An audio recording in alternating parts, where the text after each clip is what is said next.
सखियो शिता अस्माकं तु गते कान्ते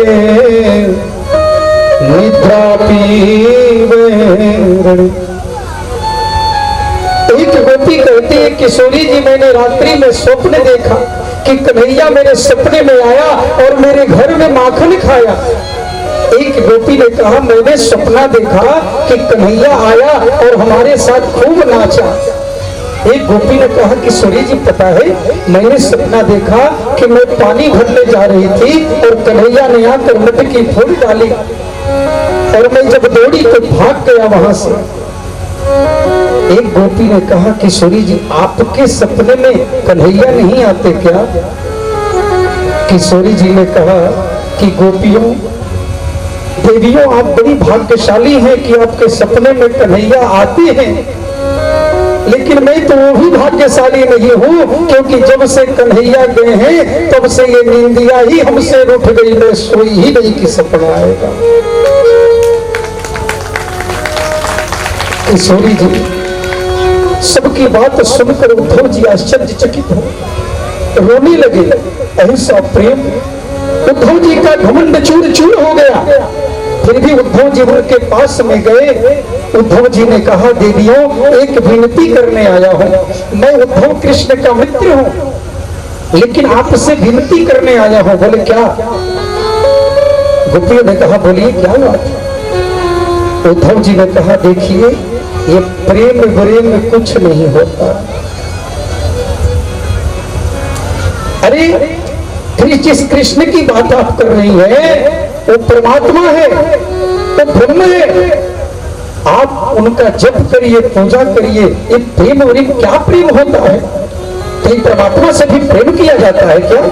अरे परमात्मा के न हाथ है न पैर है, परमात्मा के हाथ नहीं है, परमात्मा के पैर नहीं है, परमात्मा के मुख नहीं होते। अरे वो तो निराकार है, परमात्मा निराकार है। किस परमात्मा से प्रेम करने की बात कहती हो? मैं समझाने आया हूं, समझ जाओ। और अपना मन जो है वो कन्हैया में लगाओ, परमात्मा में लगाओ, उनका जप करो।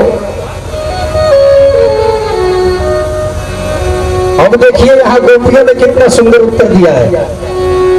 गोपियों ने कहा उद्धव जी पहला उत्तर ले लीजिए। आपने कहा कि मन जो है ब्रह्म में लगाओ, ये बताइए आपके पास कितना मन है? उद्धव ने कहा मन तो एक ही होता है। तो बोले वही तो एक ही हमारे पास भी था। तो महाराज सुन लो कि उद्धव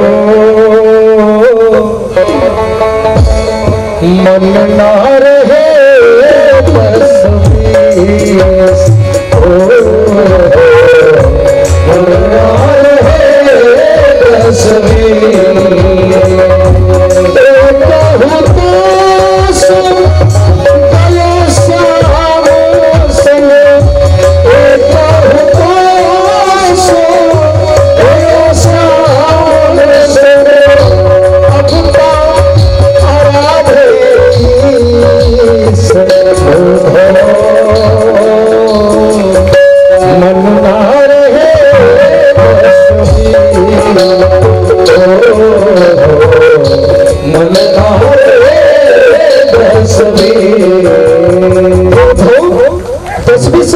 एक ही था, वो भी कन्हैया ले गया।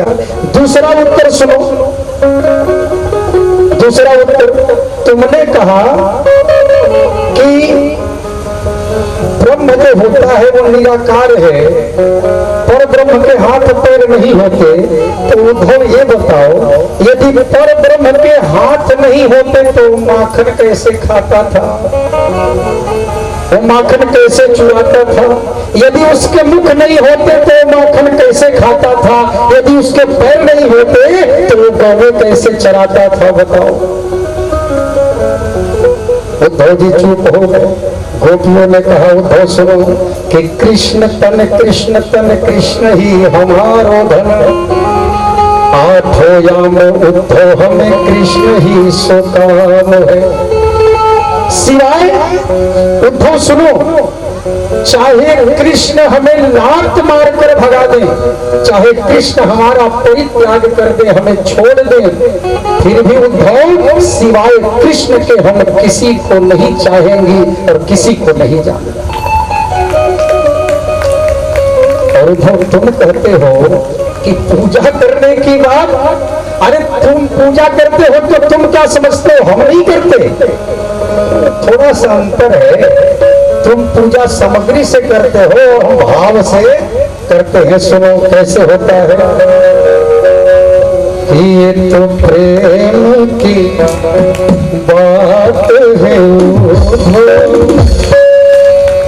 ये तो प्रेम की बात है, बंदगी तेरे बस में नहीं है, बंदगी तेरे बस की नहीं है, प्रेम की बात है, बंदगी तेरे बस की नहीं है,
अच्छा सच्चाई है।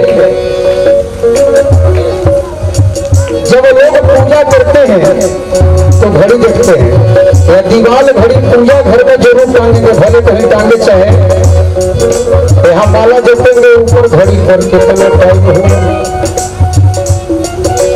जैसे कथा में भी कुछ लोग आते हैं तो बार बार घड़ी देखते हैं, अभी कितना देर कथा चलेगी, लेट हो रहा। गोपियां कहती हैं क्या, प्रेम वालों ने तो पूछा, उनकी पूजा में सुन ले, प्रेम वालों ने पूछा, सुन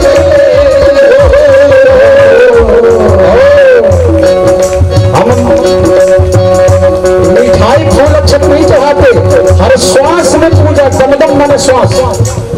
यहाँ दम में होती है पूजा, यहाँ दम में होती है पूजा, सर झुकाने की फुर्सत नहीं है, दम में होती है पूजा, सर झुकाने की फुर्सत नहीं है, प्रेम की बात है वो।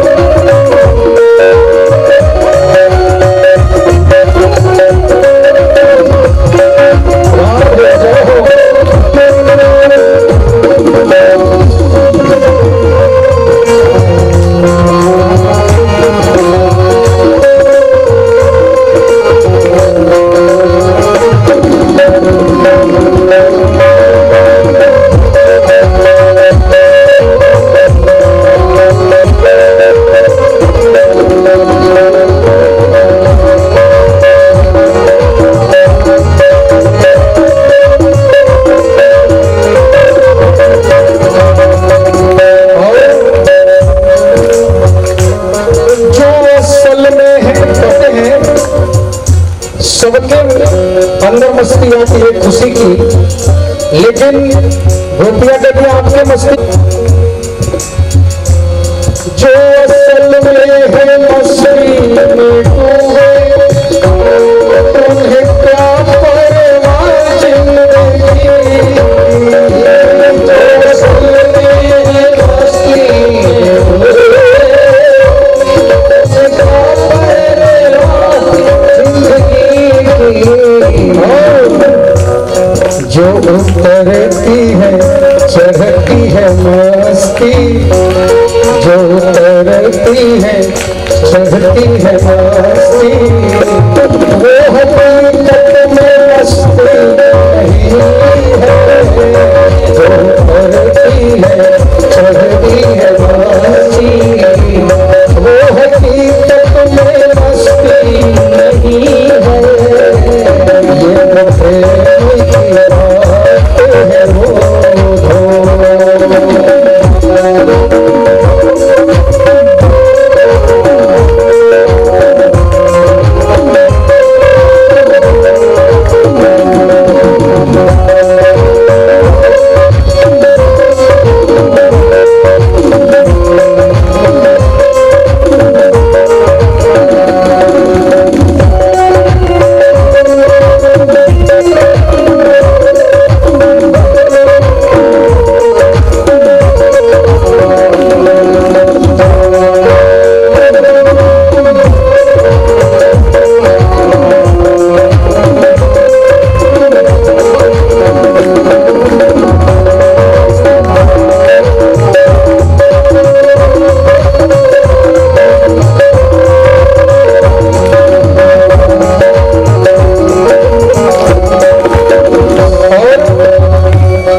बहुत लोग पीते हैं, पीने का मतलब समझ गए ना? बोले आप भी पीते हैं महाराज, हम लोग भी पीते हैं, पीते सब कोई है, आप भी पीते हैं और हम भी पीते हैं, लेकिन आपके पीने में और हमारे पीने में अंतर है। पहले गोपियां कहती है क्या, लोग पीते हैं पी कर गिरते, हम जो पीते हैं गिरते नहीं है,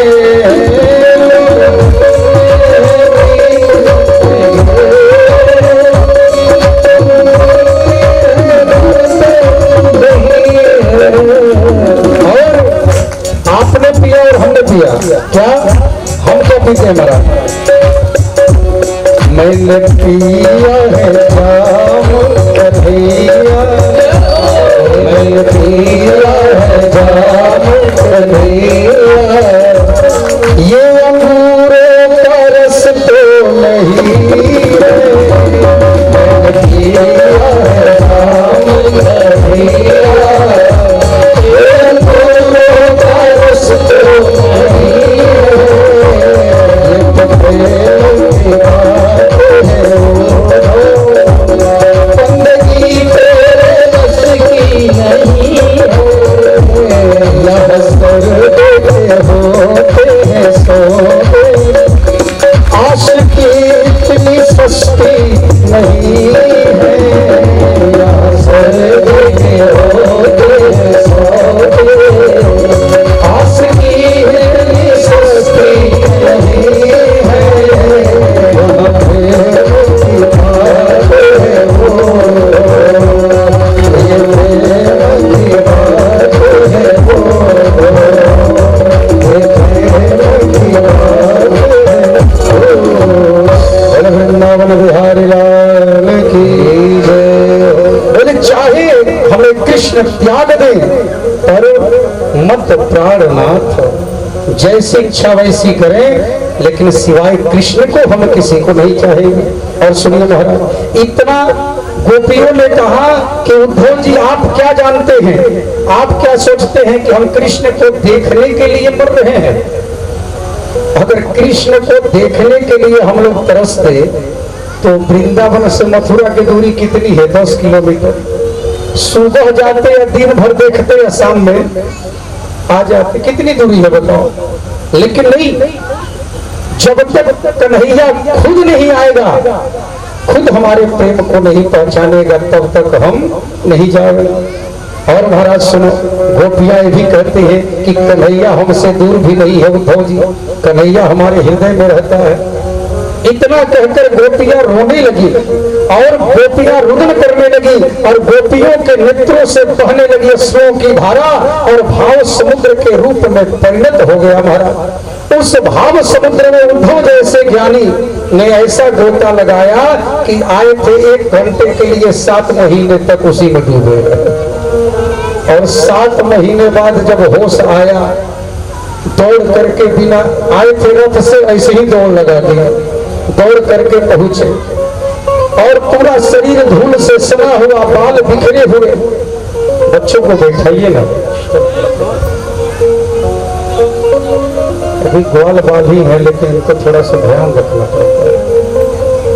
बोले वृंदावन बिहारी लाल। एक बात कहें, जिनके जिनके बच्चे अपना अपना बच्चा लेके बैठिए साथ, कम से कम ठीक रहेगा। हल्ला करेगा तो फिर डांटिएगा, शांत करिएगा। और पूरी मित्र मंडली ब्रजवासियों जैसे बैठा दिया एक जगह, बताओ एक जगह बैठा दिया, करो हल्ला आराम से। चलिए, बोले गोविंद भगवान की जय। तो उद्धव जी महाराज दौड़ते दौड़ते पहुंचे कहाँ, जहां पर हमारे प्रभु कन्हैया के कुछ आए। कन्हैया ने लीला रची थी, कहे क्यों? उद्धव जी के अहंकार को दूर करने। अब जैसे ही उद्धव जी गए, कन्हैया ने देखते ही कहा, आओ आओ ज्ञानी जी महाराज, क्या हाल चाल है? उद्धव जी ने कहा, बस कन्हैया जले पर नमक मत छिड़को, बता रहे हैं तुमने बेचारे भोले भाले गोपियों के साथ में ब्रजवासियों के साथ बड़ा धोखा किया है।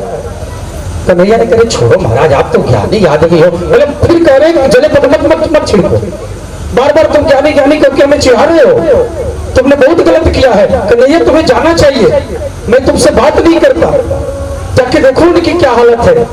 कन्हैया ने कहा, उद्धव बस यही तो चाहता था कि मेरे मित्र में, मेरे भक्त के अंदर का अहंकार चला जाए, ज्ञान का। उद्धव बस इतना जान लो कि ज्ञान के अहंकार से मुझे नहीं पाया जा सकता, मैं प्रेम के वश ही सबके अधीन हो सकता। कन्हैया ने कहा कि उद्धव ने कहा कि लेकिन गोपियों के साथ तो धोखा हुआ कि नहीं, भोले भाले ब्रजवासियों के साथ धोखा हुआ कि नहीं, ये तो तुमने किया कि नहीं, बताओ। कन्हैया ने कहा, धोखा कहाँ हुआ, वो हमसे अलग थोड़े न है। उद्धव, जो राधा है वही मैं हूँ, जो गोपियां है वही मैं हूँ। अगर विश्वास नहीं तो एक बार आंख बंद करो।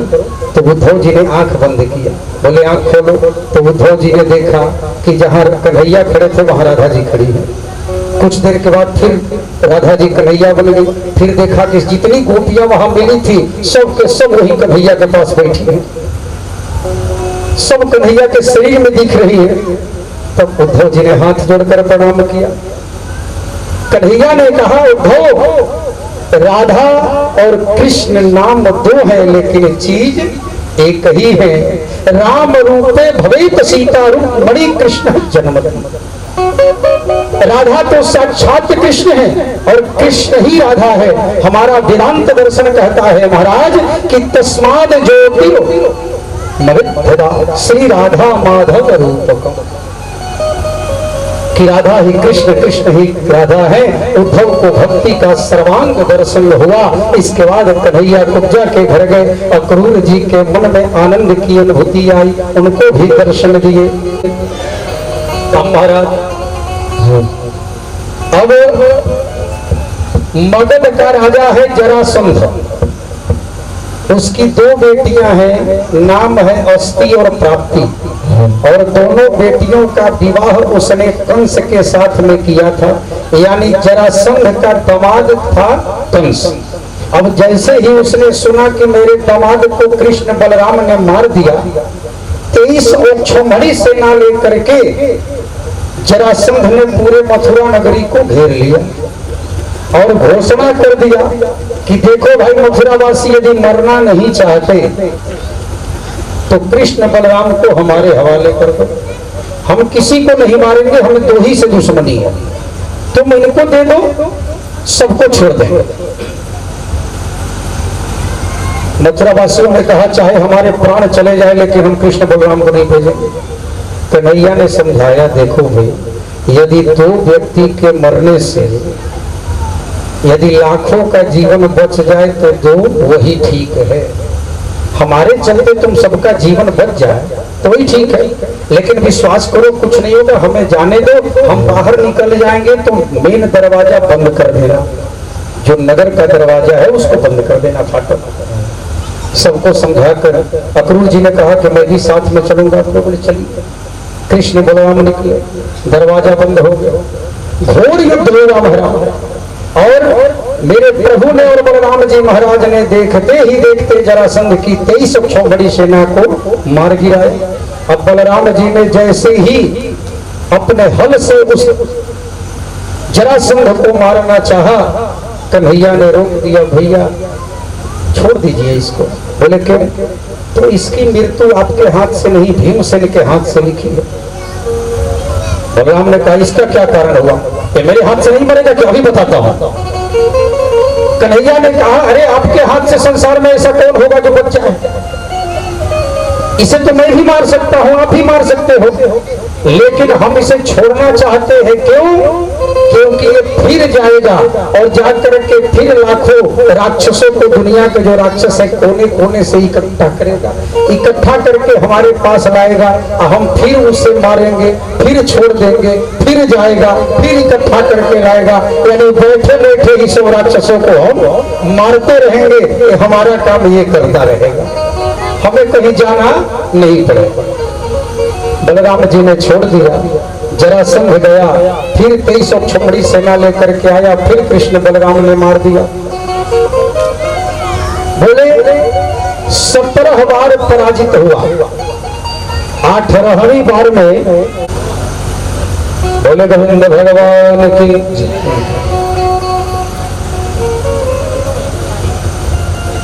17 बार पराजित हुआ। 18वीं बार में जरासंध ने 20,000 ब्राह्मणों को बैठाया कि यज्ञ करो, और साथ में ये भी कह दिया कि देखो यदि अब की बार हार गए तो आकर के 20,000 ब्राह्मणों को गला काट दे। अब बेचारे यज्ञ में मंत्र निकल रहा है मुंह से, बेचारे सब डर रहे हैं, वो जानते हैं ये जीतेगा तो नहीं, निश्चित है, आएगा तो हमें ही मारेगा। अब ब्राह्मणों को मृत्यु सामने दिखाई दे रही है, बेचारे डर डर के यज्ञ कर रहे हैं। और 18वीं बार में काल यवन नामक को वीर को लेकर के, जिसको वरदान प्राप्त था कि युद्ध में सामने से कोई लड़ेगा तो उसकी आधी शक्ति उसके अंदर आ जाएगी, उसको लेकर जरासंध गया। भगवान कृष्ण ने बलराम जी से कहा कि भैया अब यहाँ से चलने की बारी आ गई है। बोले क्यों? तो भगवान ने कहा इसलिए कि 20,000 ब्राह्मणों को बैठाया है मारने के लिए। अब यदि हम तो इससे हारेंगे नहीं और ये हमसे जीतेगा नहीं, हम इसे मारेंगे नहीं, यही बात है। अगर इसे छोड़ दिए हराकर तो फिर जाएगा, ब्राह्मणों को मार देगा। इसीलिए हार जीत का फैसले नहीं होगा, हम लोग यही रण छोड़ देते हैं। बलराम जी ने कहा तो लोग तो कहेंगे कि युद्ध से भाग गए। बोले कि देखो माखन चोर, तो क्या क्या चोर बनाया, क्या क्या कहा, इतना नाम रखा है, रण छोड़ और पड़ जाएगा तो क्या फर्क पड़ता। तो महाराज कृष्ण बलराम वहां से दोनों गए और काल यवन ने पीछा किया। काल यवन का उद्धार प्रभु ने मुचकुंद ऋषि के द्वारा कराया। कथा लंबी है, संक्षिप्त।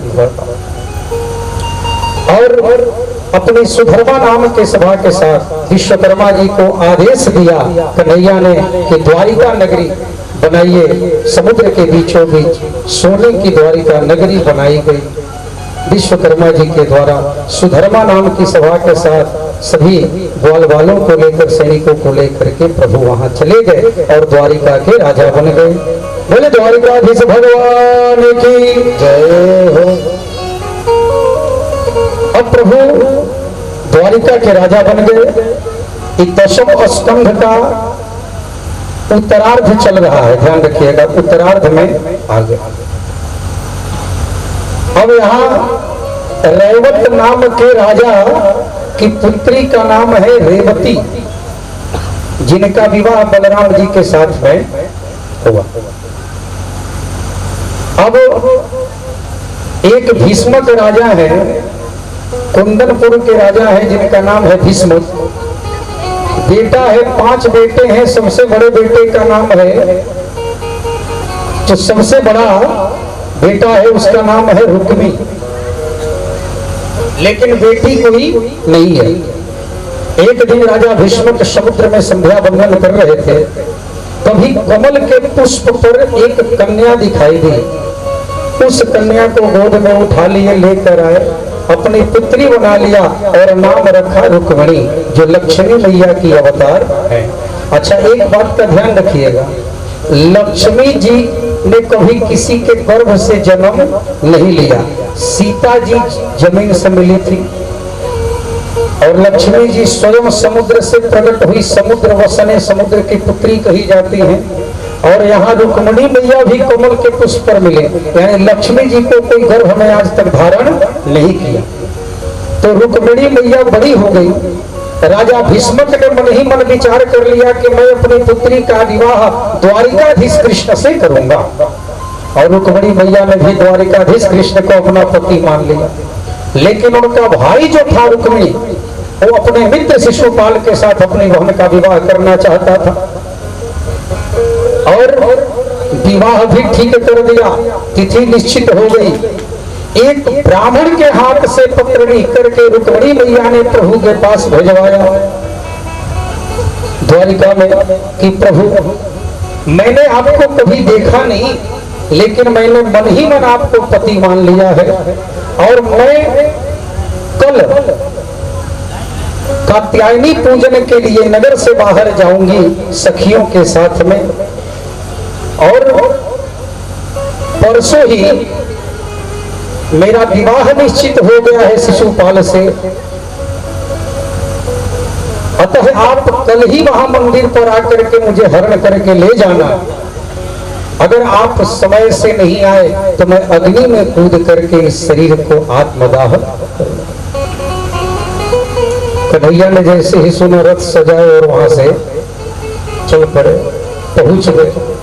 अब जैसे ही कन्हैया पहुंचे, अब चल दिए तो बलराम जी को पता चला, वो भी सेना लेकर चल दिए। अरे राम राम, पता नहीं गुस्से में कुछ कर दे, तो पीछे पीछे चले। बड़ा प्रेम था भाई से। उधर रुक्मिणी मैया जो है सखियों के साथ में मंदिर में पूजा करने के लिए और कात्यायनी पूजन किया। माँ से प्रार्थना किया मैया ने, नमस्ते तांबिके भिक्षम स्वसंतानयुतां शिवां भूयात पतिर्मे भगवान कृष्णस्तदु नमोदताम्। हे मैया, यदि आप मुझे वरदान देना चाहती हो तो कृष्ण ही मेरे पति बने, यही वरदान।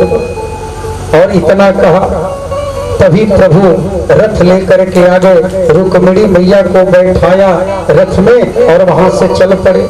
सैनिक आए, आकर के कहा, जरासंध, रुक्मी, शिशुपाल सबने जाकर अपनी सेना के साथ प्रभु को घेर लिया और भगवान ने सबको परास्त कर दिया। सैनिकों को मार दिया और रुक्मी को बंदी बना लिया महाराज। और भगवान ने जैसे ही सुदर्शन चक्र प्रकट किया रुक्मी को मारने के लिए, रुक्मिणी मैया ने हाथ जोड़कर कहा, प्रभु इसे छोड़ दीजिए, और सबको मारे तो कोई बात नहीं, लेकिन ये आपका साला है और विवाह में सब कर्म इसी को करना है। अब इसी को मार दीजिएगा तो फिर कौन कम का बताइए। और साले में बहनोई में कहाँ झगड़ा नहीं होता, छोड़ दीजिए एक बार का। प्रभु ने छोड़ दिया। जा लेकर रुक्मिणी मैया को आ गया। रुक्मी आया, उसके पिता भीष्मक ने कहा कि बेटा, मैंने कहा था कि द्वारिकाधीश से शक्तिशाली संसार में कोई नहीं है, मैंने तो पहले ही उनको चुन लिया था, तू नहीं माना। अंततः रुक्मी मान गया। पत्र गया द्वारिका में कि प्रभु आप आदर सहित मेरी पुत्री को पहुंचा दे, आप बारात लेकर के निश्चित तिथि को आइए और हमारी पुत्री को विदा करके ले जाइए। भगवान ने रथ से पहुंचवा दिया रुक्मिणी मैया को। यहाँ पर मेहंदी का रस्म हुआ, सब रस्म हुआ, विवाह की तिथि भी आ गई। आइए अब विवाह हम लोग झांकी के साथ में आनंद लेंगे रुक्मिणी मैया का। अच्छा ये बताइए, आप लोग बाराती रहेंगे कि घराती? अब बाराती कितने लोग रहेंगे जरा हाथ उठाइए तो। अच्छा घराती कितने लोग रहेंगे जरा हाथ उठाइए। यहाँ अच्छा लगा, नहीं तो हर जगह बाराती बनने के लिए लोग मिठाई मिलेगा। यहाँ ठीक है, देखिए घराती बनने में फायदा। अच्छा एक बात और, बोले अपनी बेटी का कन्यादान करते हैं, आज स्वयं लक्ष्मी जी का रुक्मिणी मैया का कन्यादान करना है हमारा, सभी लोग करेंगे, जितने लोग बैठे हैं, कुछ नहीं तो पुष्प ही चढ़ा देंगे। आज सभी लोग मैया का कन्यादान करेंगे अपनी पुत्री समझ करके। और कही जाती इस कन्यादान का इतना महत्व है, बाद में बताएंगे आपको शास्त्र में, रुक्मिणी मंगल का। आइए झांकी में आनंद लें, झांकी के साथ भगवान का विवाह हो। आइए मैया का मेहंदी का रस्म।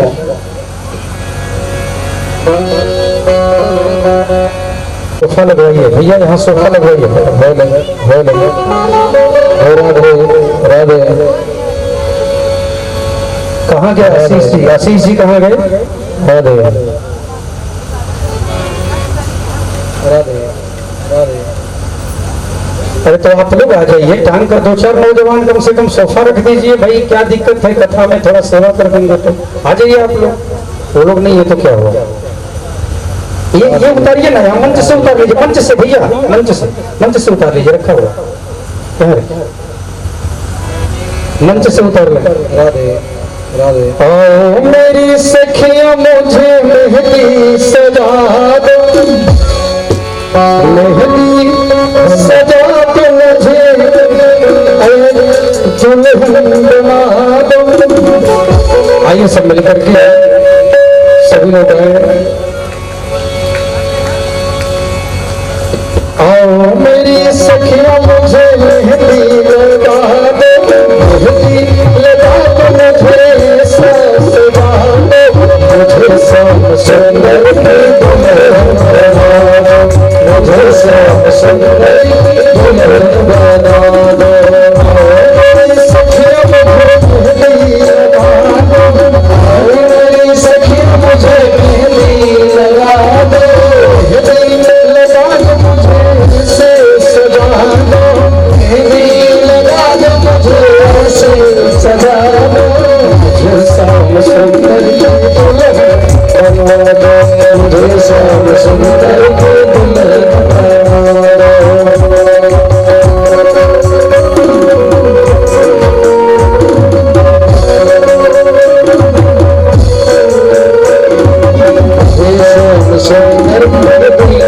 संग में मेरी बात चला, संग में मेरी बात चला, सदगुरु की भी मेरी सगाई, सदगुरु की मेरी सगाई, उनको बुला के हाथ लेवा तो करा दो, उनको बुला के हाथ लेवा तो करा दो, मुझे सब सुंदर के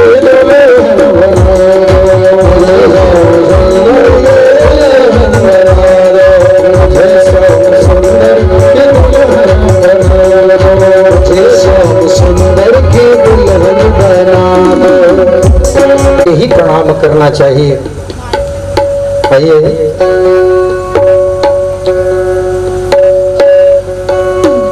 चलिए डायरेक्ट प्रभु पहले आरती दिखवा दें। आरती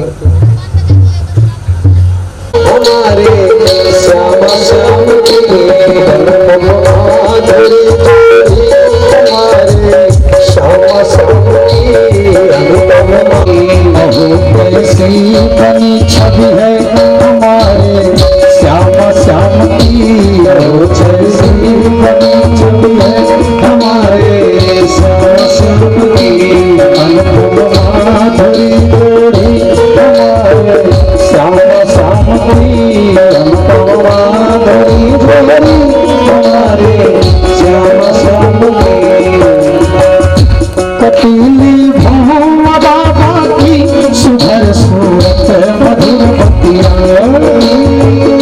मारुतः वृष्टिमाता नमस्कारः शोभञ्जावादे भुजगमायः अग्निजिह्वा मानवः सूरचक्षसो विश्वेनो देव अवसाग्रमण्यः भद्रं कर्णेभिः श्रूयामदेवां भद्रं पश्येम सवीर्यजत्राः स्थिरैरङ्गैः तुष्टुवाकुस्तस्तनोभिर्मसे महि देवहितं यदायुः सतमिन्नु शरदो अन्ति देवा जत्रान्नशराजरशन्तनो नाम्मा भद्रासो यदपितरो भवन्ति मानो मध्यारीरिखतायुर्गन्तोः आदितिर्जौरादितिरन्तरिक्षमादितिर्माता स पिता स पुत्रः विश्वे देवा अदितिः पञ्चजना आदितिर्जातमदितिर्जनितवम्माद्यौः शान्तिरन्तरिक्षगुं शान्तिः पृथिवी शान्तिरापः शान्तियोखदयः शान्तिः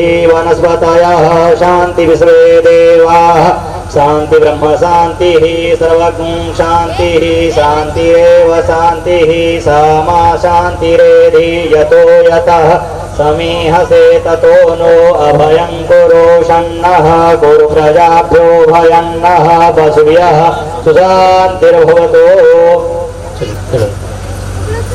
द्वारिकाधीश भगवान की महारानी की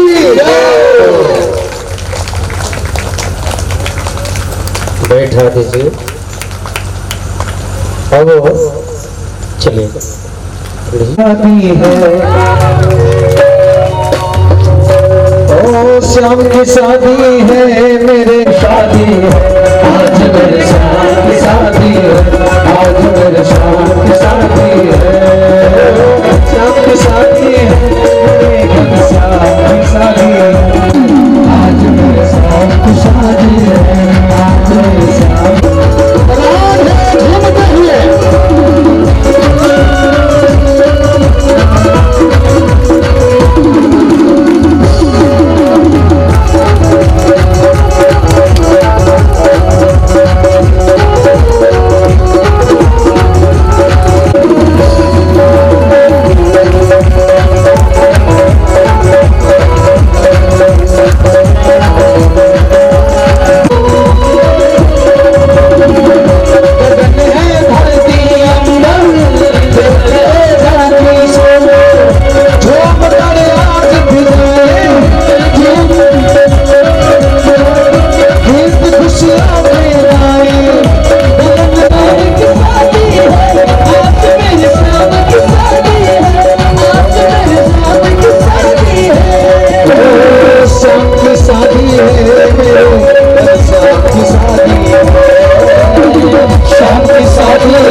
एक बात ध्यान दें, जितने भी भाई लोग हैं सभी लोग आ जाइए, प्रणाम कम से कम कर लीजिए, सभी लोग बारी बारी से आ जाइए। जन जन की और की शादी है,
कृपा करेंगे।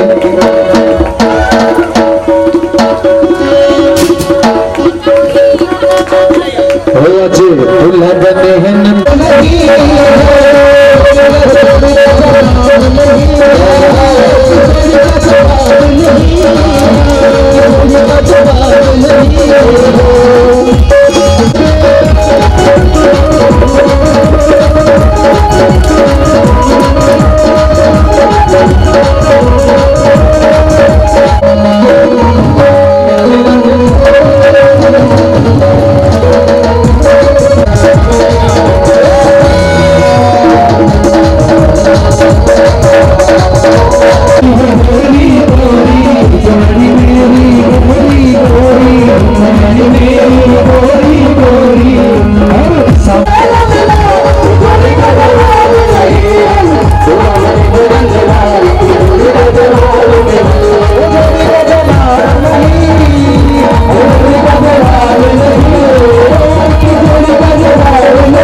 सभी भैयाओं की बारी है, एक एक करके सभी भैया बंद आते हैं।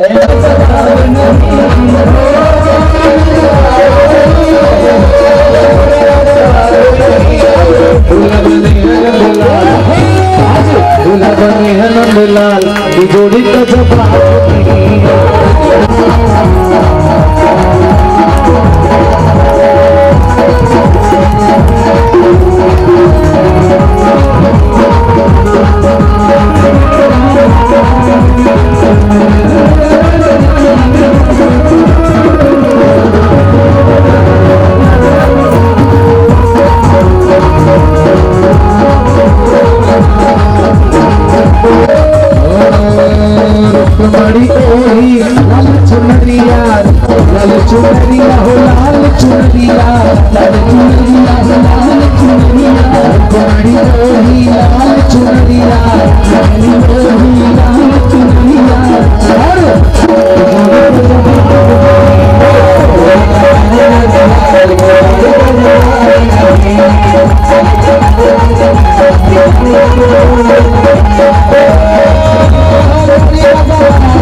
बसा कर तेरी मूर्ति, में बसा कर तेरी मूर्ति, उतारो भगवान तेरी आरती, उतारो भगवान तेरी आरती।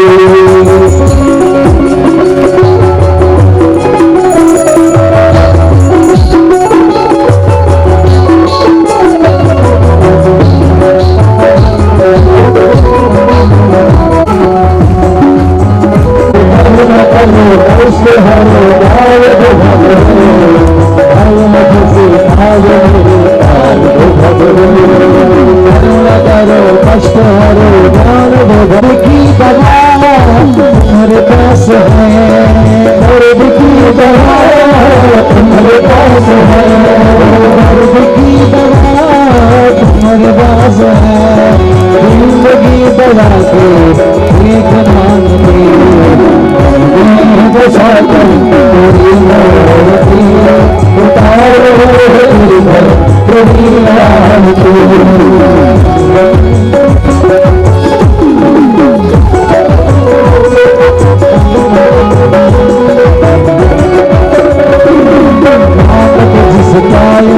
सोचो भगवान जिंदगी जब तेरे नाम कर दी कर सोचो भगवान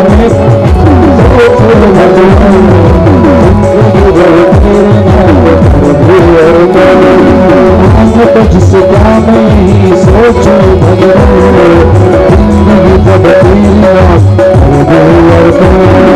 सब कुछ कुछ नहीं मिला, सब कुछ कुछ नहीं मिला, चिंता है तुझको कबो संसार की, बसा कर तेरी मूर्ति, उतारो भगवान तेरी आरती।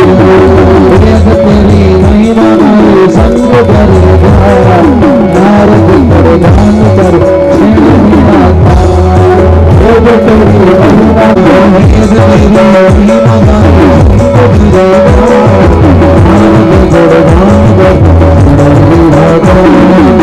श्री माता।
इधर भी दीजिए करके, किसी बहन को भी दीजिए, दिखा देंगे सबको।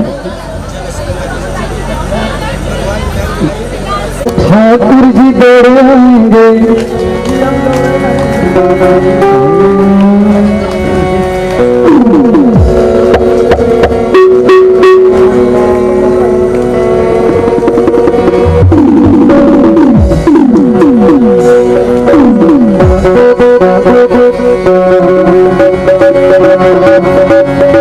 जरा जोर से लगा लो जयकारा, गोविंद मेरे भैया, जोर से लगा लो जयकारा, गोविंद मेरे भैया, जोर से लगा लो जयकारा, गोविंद मेरे भैया, जोर से लगा लो जयकारा, गोविंद मेरे भैया, गोविंद मेरे भैया, जोर से लगा लो जयकारा, गोविंद मेरे भैया।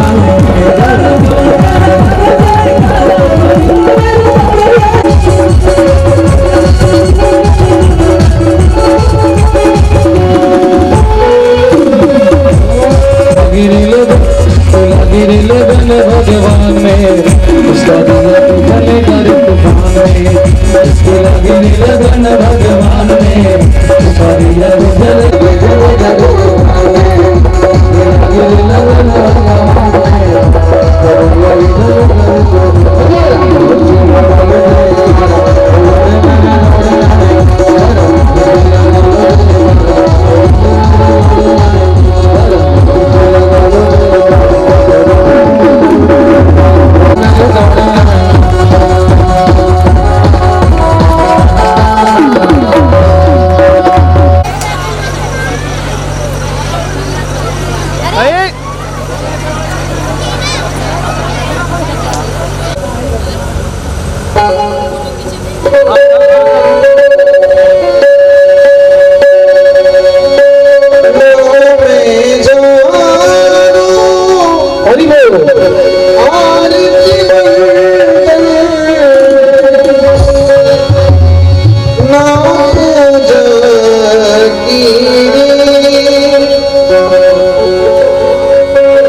दर्द न जाने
इत्यात्वानंदोजासमर्जुनं संप्रोक्ष्य दक्षिण हस्ते जलमादाय पृथ्वीरं द्रक्ष्यामि पृथ्वीर्षि शुक्लं छन्दः गुरुमो देवता छन्दत्रगणे विनियोगाहं पृथ्वीदेवतालोकादेवी त्वं विश्वाचातं च धार्यं मा देवैत्रं गुरुशासनं पवित्रेतारणं पवित्रेस्थोष्टव्यौ सवितर्वः रसवत्वनाम्य सुत्रेण पवित्रेण सूर्यस्य रश्मिभिः तस्य देवैत्रवदेवैत्रभूतिस्तामः पुनेतक्षके यम्नासिका स्पर्शनं शिवावन्दनं चित्रपीडी महामाय दिविदेवसंयुते कृषिकेवी श्रीरामध्ये तेजो वृद्धिं कुरुस्मे जमान भाले सौचितिल्लमुर्यात् मानसोके तनयमानायुष्मानो भुमानो हविगुरीरिखाः मानो वीरान् प्रभाविनो धृतन्तः सदमितवाहयामहे चन्दनं ते महत्पुण्यं पवित्रो पावनासनमावतारते नित्यं लक्ष्मी तिष्ठतु सर्वदा लक्ष्मी वशतु सर्वदा हस्ते पुष्पाणि कृत्वा ओं द्यौः शान्तिरन्तरिक्षगं शान्तिः पृथिवी शान्तिरापः शान्तियोखदयः शान्तिः वनस्पतयः शान्तिविश्वे देवाः शान्तिर्ब्रह्म शान्तिः सबगं शान्तिः शान्तिरेव शान्तिः कामा शान्तिरेधीयतोऽर्थः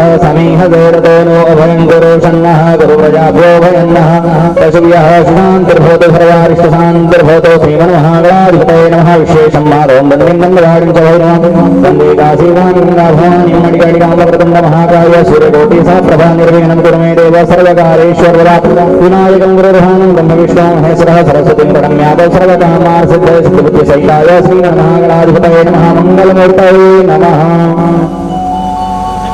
श्रीकृष्ण ध्यानं शान्ताकारं भुजगशयनं पद्मनाभं सुरेशं विश्वाधारं गगनसदृशं मेघवर्णं शुभाङ्गं लक्ष्मीकान्तं कमलनयनं योगिभुजानगम्यं वन्दे विष्णुं भगवनं सर्वलोकैकनाथं श्रीकृष्णचन्द्रार्धराधप्रियाय नमः प्राणवल्लभाय नमः ध्यानं ध्यानार्थयक्षपुष्पाणि समर्पयामि नमस्करोमि इदं विशुद्धिचक्रमे त्रयेधानि ददेतदम्मा समोढमस्य वाचो सुरे स्वाहा श्रीकृष्णचन्द्राय नमः वाद्युर्वाद्युं समर्पयामि हस्तोरर्घ्यं समर्पयामि मुखयात्मनीयं समर्पयामि सर्वाङ्गे स्नानीयङ्गुलं समर्पयामि नमस्करोमि सर्वोपचारार्थेन दक्षपुष्पाणि विष्णोरराटवशिष्णोः स्वप्नेस्थो विष्णोः सूरशिविष्णो ध्रुवसि वैष्णवसि विष्णवेत्र राधावल्लभाय नमः कृष्णप्रियायै नमः सर्वोपचारार्थेन दक्षपुष्पाणि समर्पयामि नमस्करोमि नैवेद्यं कृतो संस्थाप्य धूपं दीपं च देयं ब्राह्मणो शुभगमासीत् बाहुराजन्यः कृतः तदस्य वैश्यः प्रधानगोत्रो अजायता चन्द्रमा मनसो जातः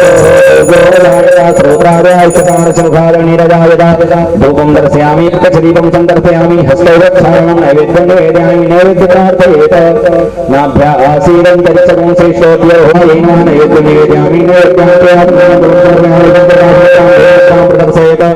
ओम प्राणाय स्वाहा पानाय स्वाहा यानाय स्वाहा उदानाय स्वाहा समानाय स्वाहा ब्रह्मणे नमः मध्ये मध्ये पानीय उत्तरारोषमात्मनीयं गलं समर्पयामि त्रिपुरोस्परिहारार्थे दक्षिणां समर्पयामि नमस्करोमि जयतीर्थानि विदन्तिर्याहुतानि गन्धिरः तेकाग्यं सहस्रयोजनेव धनवानि तनसि प्रदक्षिणावृन्तान्दवरुणस्कारान् समर्पयामि हस्ते क्षपुष्पाणि गृहीत्वा प्रार्थयेत सशङ्खचक्रं शबरीककुण्डलं शपीतवस्त्रं सरसेरुहेक्षं सहारोक्षस्थलकौस्तुभश्रियं नमामि विष्णुं विष्णुविशां चतुर्भुजं राधाप्रियायै नमः प्राणवल्लभायै नमः भगवान् की जय व्यासगीतपूजनम्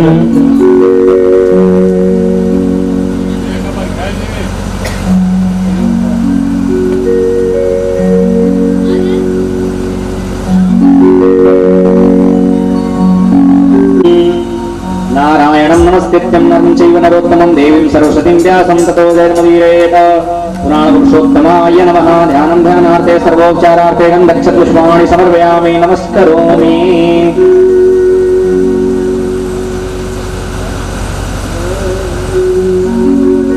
व्यासभोजनम् ओम व्यासाय विष्णुरूपाय व्यासरूपाय विष्णुवे नमो वै ब्रह्मनिधये वसिष्ठाय नमो नमः नमोऽस्तुते व्यास विशालबुद्धे फुल्लारविन्दाय तवक्त्रनेत्रमेन त्वा भारतैलपूर्णः प्रज्वलितो ज्ञानमयः प्रदीपः यस्तुते स्वरूपिणे व्यासाय नमः सर्वोपचारार्थे गन्धक्षपुष्पाणि समर्पयामि नमस्करोमि प्रार्थना भवन्तानन्दकोटिनमस्कारान् समर्पयामि नमस्करोमि विप्रपूजनम् ओम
हरि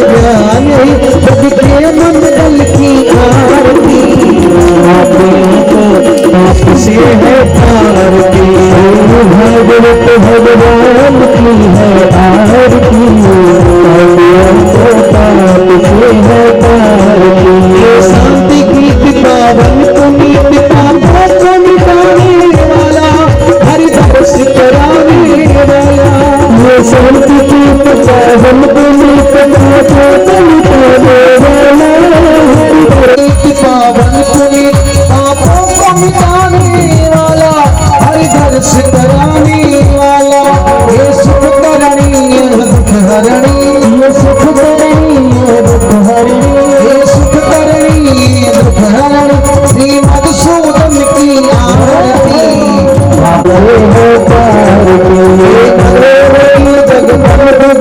जय मार्ग दिखाने वाला, बिगड़ी को बनाने वाला, मधुर जब सब मार्ग बताने वाला, बिगड़ी को बनाने वाला। मधुर जब बन मार्ग दिखाने वाला, बिगड़ी को बनाने वाला। श्री राम नहीं घनश्याम महिमा की आरती, पापियों को पाप से तार दे, पापियों को पाप से, पापियों को पाप से,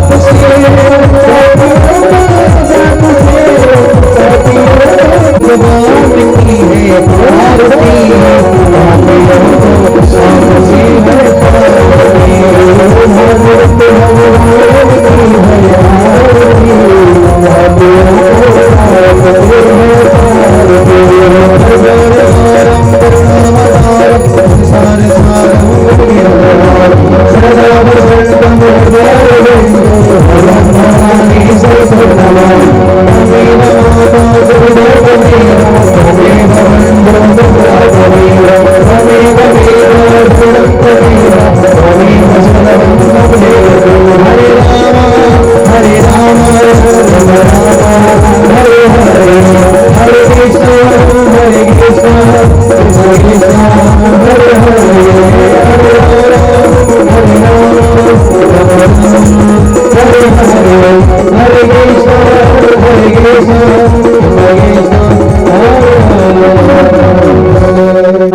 आरोग्य शुभफल प्राप्त्यर्थम आराध्य ग्रहणम, हस्तो प्रक्षालनम, हस्ते पुष्पाणि गृहीत्वा इन्द्रपुष्पाञ्जलिं। हरिः ओम मा जनेन विनमयजन्त देवास्थानि धर्माणि प्रथमन्य संज्ञाते हनाकं महिमानः सजन्त यत्र पूर्वे साध्याः सन्ति देवाः।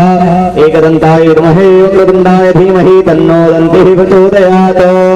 नानासुगन्धिपुष्पाणि यथा कालोद्भवानि च पुष्पाञ्जलिर्मया दत्ता। गृहाण परमेश्वर गृहाण परमेश्वरी राधारान्यै नमः, राधाप्रियायै नमः, प्राणवल्लभायै नमः। हस्ते पुष्पाञ्जलिं समर्पयामि, नमस्करोमि। अनेन कृतार्चनेन पूर्णाख्येन कर्मणः तेन श्रीः कशितमृदेवाः वियन्तां नमो सत्याभिमानसिंहलोकगाः।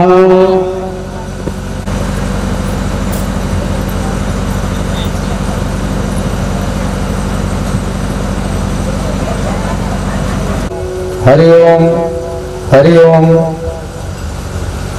विमुञ्चनतं शरण्यं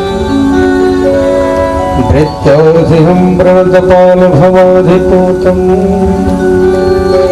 वन्दे महापुरुष ते चरणारविन्दं।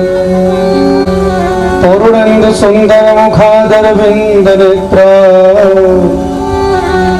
कृष्णात् परं किमपि तत्त्वमहं न जाने। नमः।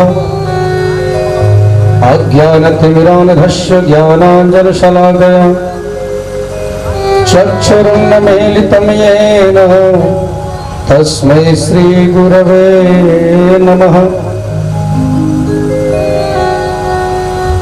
गुरु गोविंद दो खड़े का कोला गोपाल,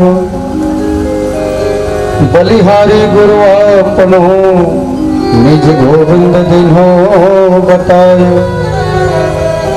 पसारा जिनने भी कर अपना आकर तेरे दरबार में, कभी देते न देखा मगर झोली भरी देखी। जय जय श्री राधा रमण, जय जय नवल किशोर, जय गोपी चित चोर प्रभु, जय जय माखन चोर। राधा मेरी स्वामिनी, मैं राधे को दास, जन्म जन्म मोह दीजिए श्री वृंदावन में वास। धन बल जन बल बाहुबल, जब एकन चलहूं काम। हाथ जोड़ मुख से कहो जय श्री सीताराम, जय श्री राधे श्याम। लोक सी बोल राधे सरकार के, श्रीमद् भागवत भगवान के, यज्ञ भगवान के, यज्ञ यजमान की, वेद भगवान की, जय जय सीताराम। हरि ओम।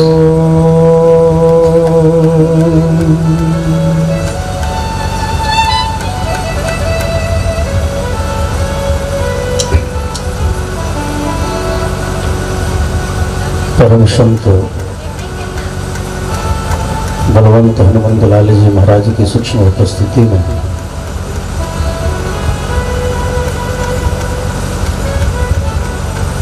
मनुष्य मात्र को मृत्यु के भय से मुक्त करते हुए सन्मार्ग पर चलाने वाला भगवान गोविंद की समृद्धमयी प्रेममयी कथा श्रवण करने हेतु बैठे यहाँ पर हमारे सभी देवतुल्य अभिभावक स्वरूप हमारे सभी विद्युत जनों, युवा भाई बंधु, शक्ति स्वरूपा देवी स्वरूपा हमारी माताएं बहनें, मंचा से इस ज्ञान यज्ञ के यज्ञाचार्य कहते हैं कि देखने में छोटन लगी भाव करे गंभीर।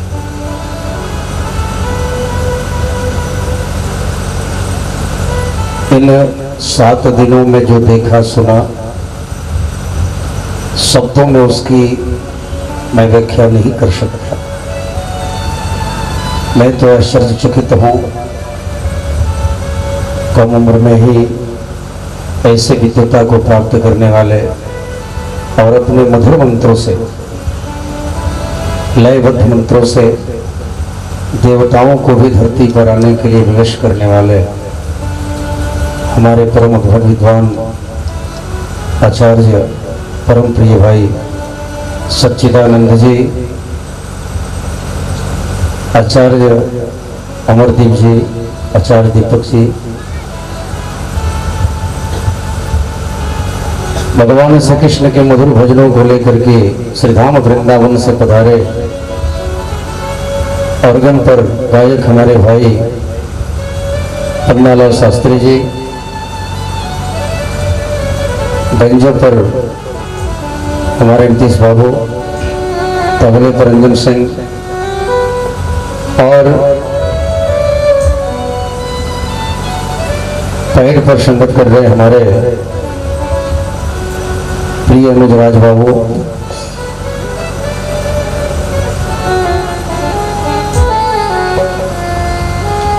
इस ज्ञान यज्ञ के मुख्य यजमान परम आदरणीय श्री भारत भूषण शर्मा जी, आदरणीय माता श्रीमती सुषमा देवी एवं उनके समस्त पुत्र पौत्रादि, समस्त शर्मा परिवार, समस्त ग्रामवासी, क्षेत्रवासी, नगरवासी, आप सभी को आज विश्राम दिवस के शुभ अवसर पर हमारे प्रियतम प्रिय ठाकुर जी की तरफ से अनेकानेक शुभ आशीर्वाद, साधुवाद, मंगल कामना। और विश्राम दिवस की कथा में हम ब्राह्मण आप सबको जिन्होंने भी इस कथा को श्रवण किया, जाने अनजाने में भी, और जिनके भी कानों तक, जिन्होंने घर से भी श्रवण किया, जिनके भी कानों तक आवाज गई, पूरे ग्रामवासियों के सुखी मंगलकारी जीवन उज्जवल भविष्य की कामना हम हृदय से करते हैं। आप सभी सदैव सुखी रहें, हंसते रहें, मुस्कुराते रहें। बोले वृंदावन बिहारी लाल की जय। आइए, आज की कथा बड़ी प्यारी है। कहते हैं कि 6 दिनों तक जिसने कथा नहीं सुनी, केवल विश्राम दिवस के दिन सुदामा चरित्र की कथा श्रवण कर ले तो उसको 7 दिन कथा सुनने का सौभाग्य प्राप्त हो जाता है।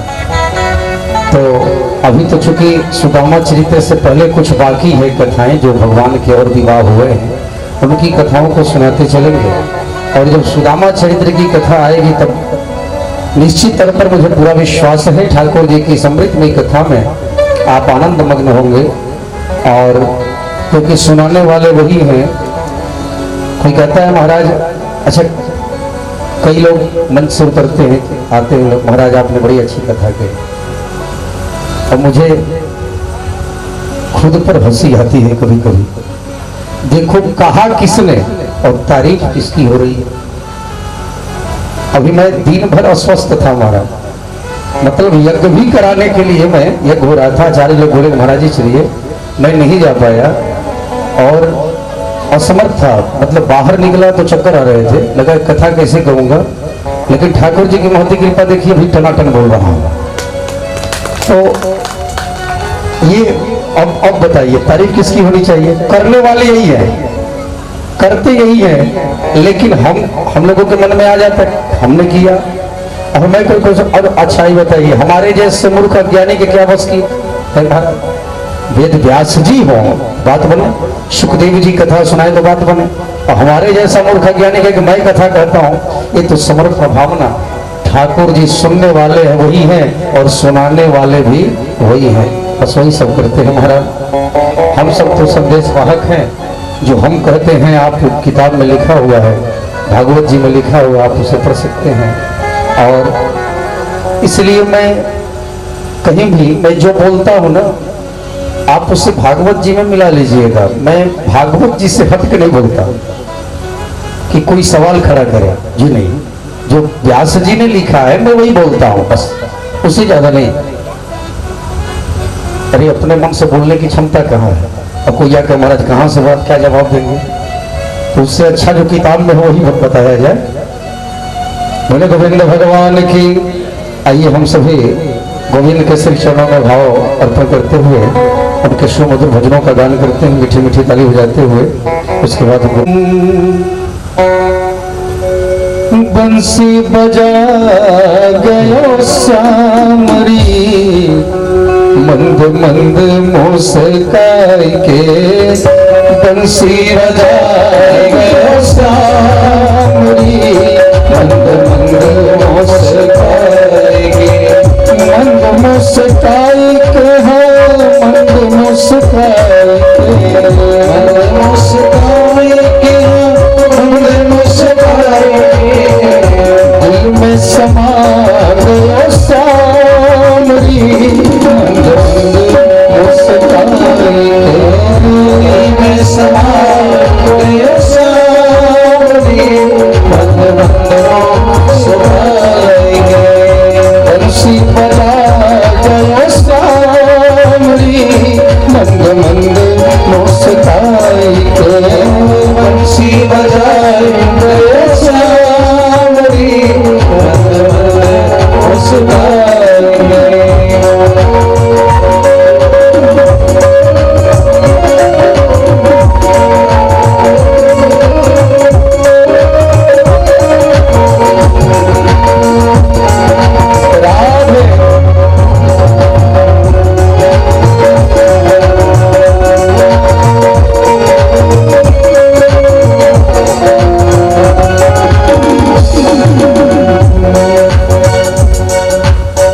गोकुल से वृंदावन आयो, गोकुल से वृंदावन आयो, हृदय छलिया चहन चुरायो,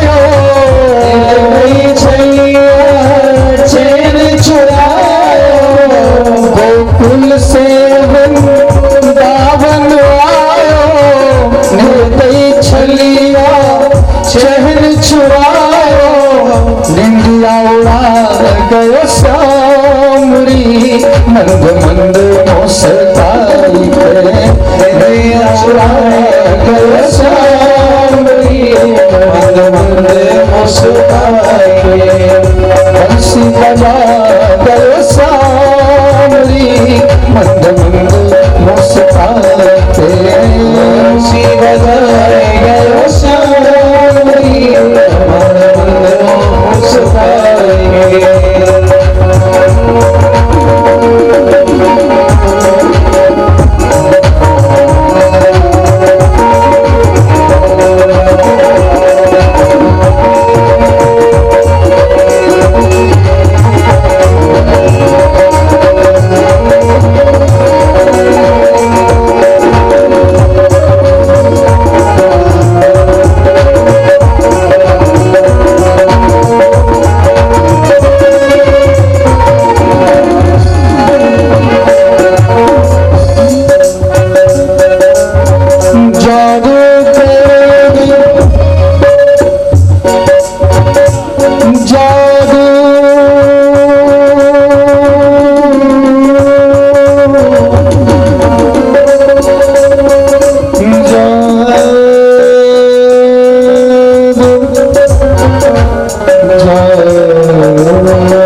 से भगवान का विवाह हुआ।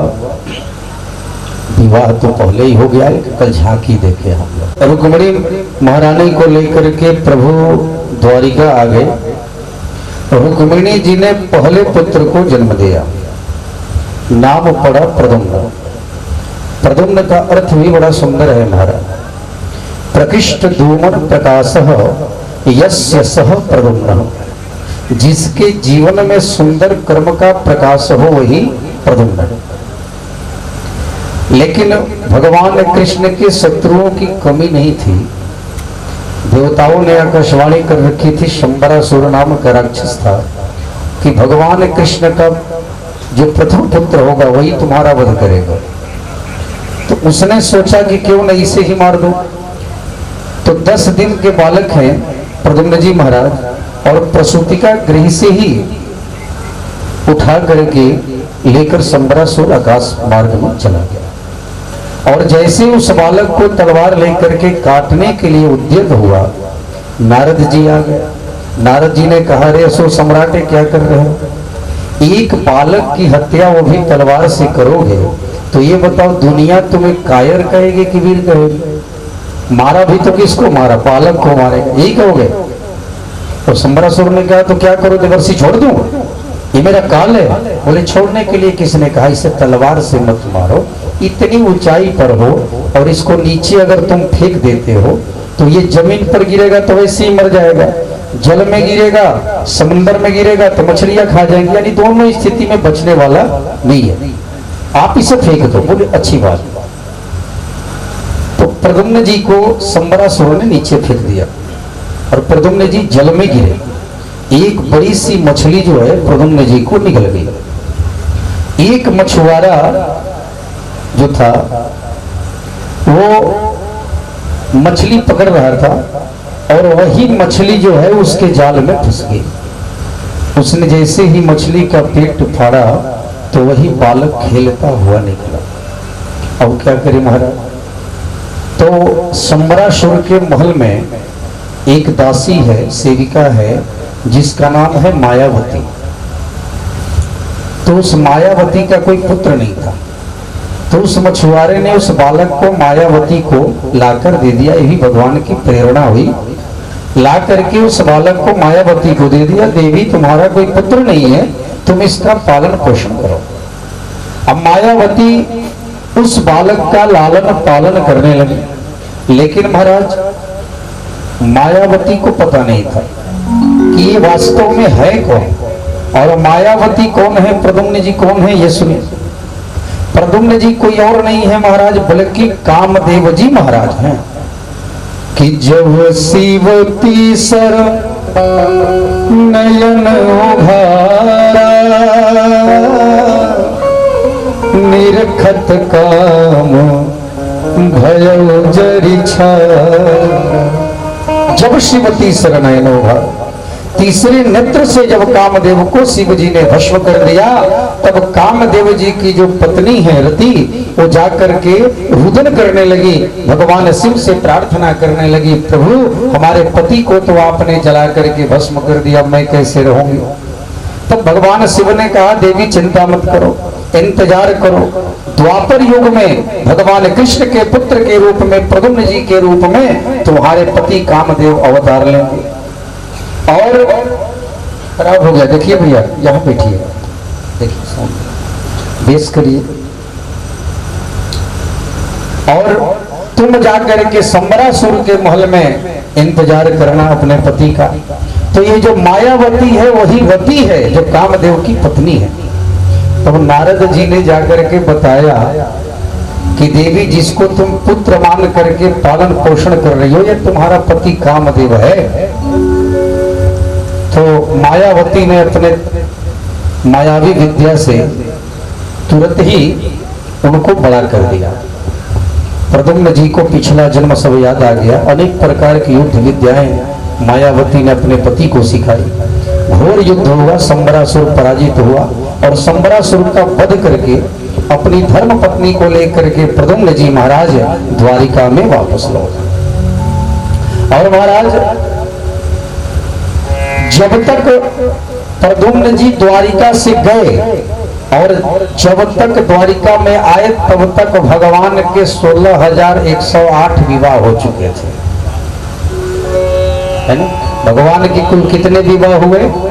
16,108, और प्रत्येक रानियों से 10-10 पुत्र गिन कर बताएंगे, है ना। प्रत्येक रानियों से। अच्छा, ये कोई साधारण नहीं है, सबका हम दर्शन बताएंगे महाराज, ये है कौन वास्तव में, इसका दर्शन भी बताएंगे। अब लोग सोचे कि 16,108 भगवान ने विवाह किया, बड़ा सुंदर दर्शन है।